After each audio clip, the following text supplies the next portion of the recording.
Guys, you are currently watching a clip from our podcast, The Fellas. The full podcast is available exclusively on Spotify with video for free. So go ahead and follow us on Spotify. It actually helps us out more than you could imagine.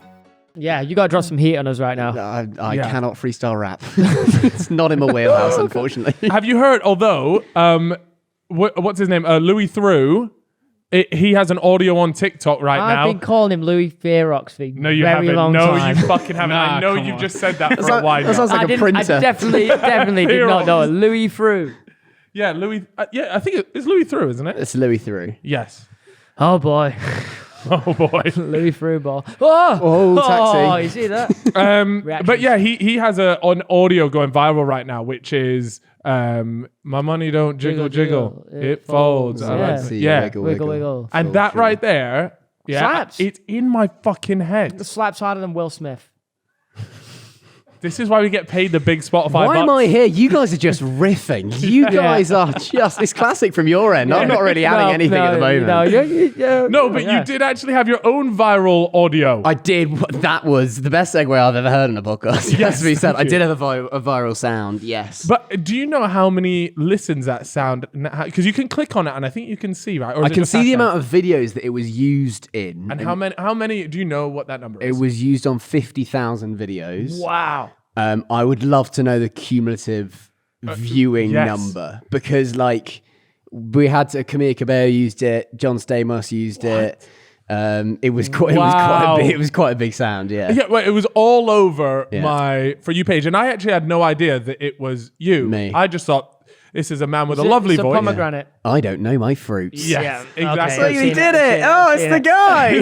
Wait, how many times do people come up to you on the street and go, do the voicing, do the audio? I was invited to, like, it was my first ever invite to one of these like cool press parties, and it was BBC Radio 1. I was really excited. Nothing cool about that. Nothing. Yeah, sorry. And I arrived. I was quite nervous, and I saw someone who's a presenter on the station. I was like, oh god, it's that person.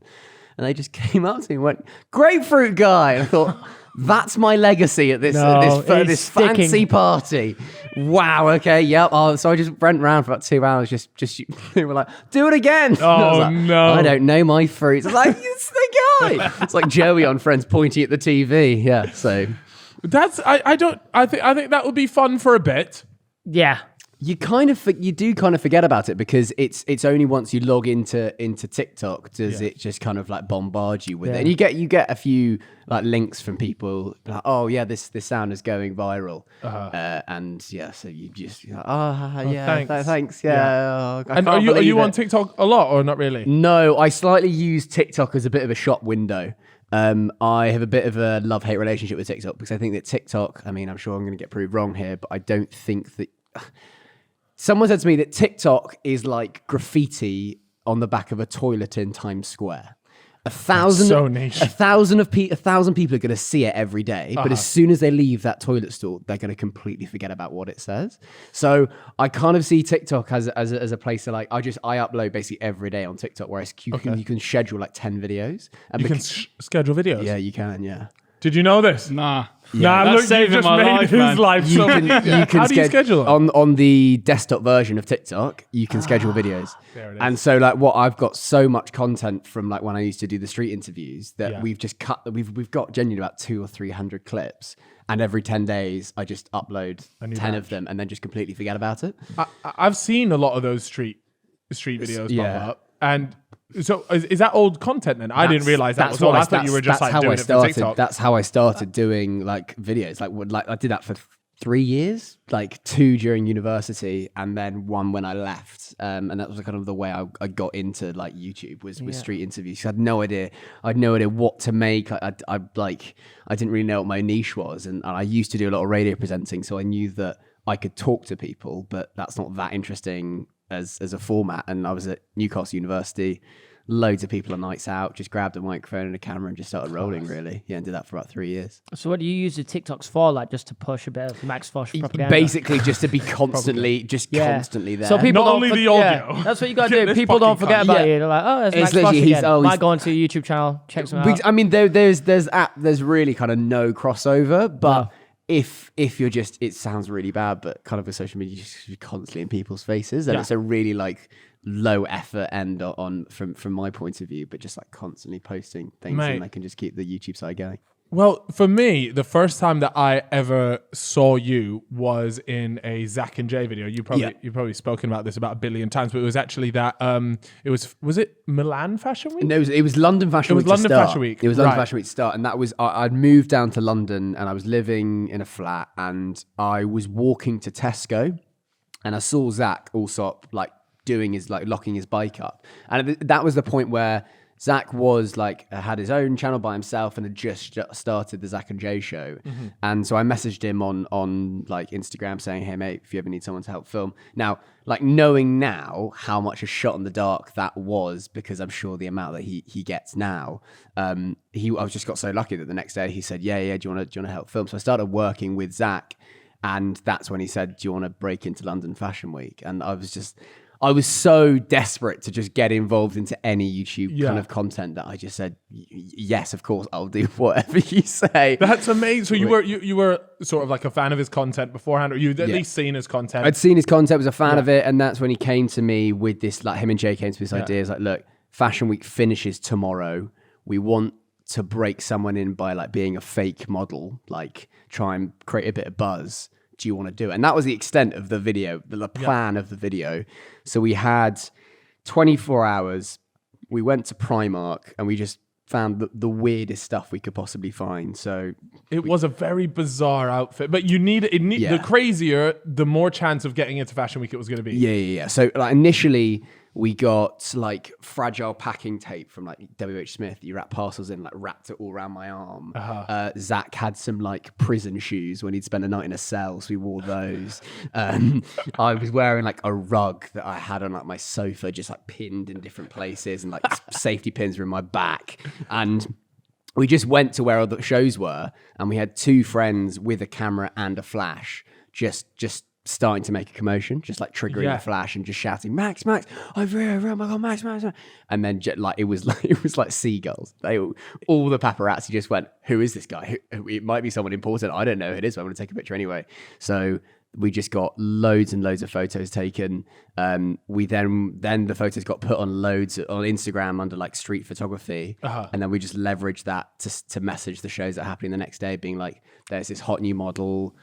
He wants to go to some shows. Like, do you have any for him? And I got invited to a show legitimately. And when I got invited to a show legitimately, I was like, I've got a ticket here, so I can do whatever I like here. So that's when we went all out. We got like the bubble wrap package like protector you get, and we wrapped it around my neck like a collar. That one was nuts. Yeah, I had a bag that was called Emotional Damage, and it had a plastic heart in it. Generally, we just walked around Westfield in London, just picked, that'll do. And just made something work. And then it was just in the what show was it? It was called. It was a South Korean brand called Izzue, Izzue. Okay. And like, well, shout out to Izzue. Yeah, shout out to Izzue guys. I don't know what you guys are doing, but in 2019 Fashion Week, you were hot shit. Yeah. You had me in the second row, and I just found myself just in this like show when people come and say, "Oh, I love your outfit. Can I style you?" And just all of this crap. Got all of it, gave it to Zach, and he just made an absolute banging video that just went more viral than I've ever seen a video ever go. And is this for Zach's channel? This was for Zach and Jay's channel, and I was on like 1,500 subscribers at the time. Oh, so this was still huge for you because it banged as well. Oh, yeah. Like, I remember speaking to my dad before the video went out. So they had 30,000 subs. Yeah. I had 1,500. Yeah. And I said to my dad, oh, like if I get 1,000 subs out of this video, I'll be happy. Like that's my goal. And he was like, careful, just manage your expectations. Manage your expectations, blah, blah, blah. Out of the gate, it was huge. And so they went from 30 to 300,000 in a week. Whoa. What? That's nuts. 250K or just over that. In a week. And I went from 1,500 to 80K. Wow. So, and like, it was just, I've still never experienced anything like it before. How many views does that video have? I think it's got like 30 million. 30? 30. But then it got a second wave because I then started getting loads of DMs in Mandarin. And I replied to one of them being like, what? That's a pretty reasonable response. And the guy was like, mate, you're famous in China. He probably didn't say mate, but he was like, you're famous in China. I was like, what do you mean? And someone had ripped the video off YouTube, added Mandarin subtitles to it, and uploaded it to their channel, a platform called Weibo, which is like their Facebook, Twitter, whatever, and it had like 80 million views in China. So I found myself, I was famous in China without my knowing. Like it was like a meme to be like Maximus Bucharest was the name of the model. Oh, wow. There has to be a video of you going to China now, dressed as Max Bucharest. So we did try to do that. We tried to then capitalize it, but then we just realized we would have had to have hired someone who could speak both Mandarin and English to try and keep it going, and we just kind of ran out of steam. It just but so that was the first time that was my break. That was my kind of version of a lot of people get like the KSI shout out. That was my, because that was like Bambino Becky's thing, wasn't it? Yeah. She was did a video with him or something like JJ. that. Yeah, and I just her whole like shtick is that like ever since the She's an KSI alcoholic. yeah. Oh wow, that as well. What? Sorry, Becky. and like I remember a guy called Tom Stockdale who did like a live with JJ. Yes, and, like, he played the guitar. Yeah. So that was like that was my version of Very sick. What did you go into? What was your first? So you've just done it. You've banned. You've hit 80K subs. What was the plan there? You had to come up with a video. That is stress, by the way. Like a follow-up video. What's going to live up to Looking it? back now, I should have done what it was really like to break in love with Fashion Week. But what actually happened? But I just went back to doing street interviews. I cannot, like, looking back now, I was like, what was I doing? What was the title? Of the it was just like Street video at 5. yeah, street video 5. what happens in Leeds. It's like just looking back Favorite now. movie. Genuinely, it was a lot of that, and I cannot believe. Like looking back now, I can't believe that's what I did. But To be fair, we talk about it all the time on here. Like back in the day, but you used to be able to get away with just typing like, let's say I would go to like a gaming convention thing. I would just put Gamescom Day 2, and it would be an auto-generated thumbnail. Right. Oh, so what year are you doing this? So how late are you doing this? I'm doing like 2015, Right. 2016. Yeah, no, but it took me a long time to figure out. Auto-generated from should have never been a thing though. So that was just on you, man. Imagine if you had the thumbnails and titles now that you did in 2015 YouTube. That's the big thing that I always think about. It's like, if I had known what I know now back then, you could have been the biggest YouTuber, no problem. Like it's just such basic if you could stuff. Like, how do we not know time, this? Like if you could be reborn with all your knowledge, I'll be 8 years old slapping up CTR would be crazy. Yeah. But in fact, just it's a video titled Emil Heskey just absolutely popped up. Yeah.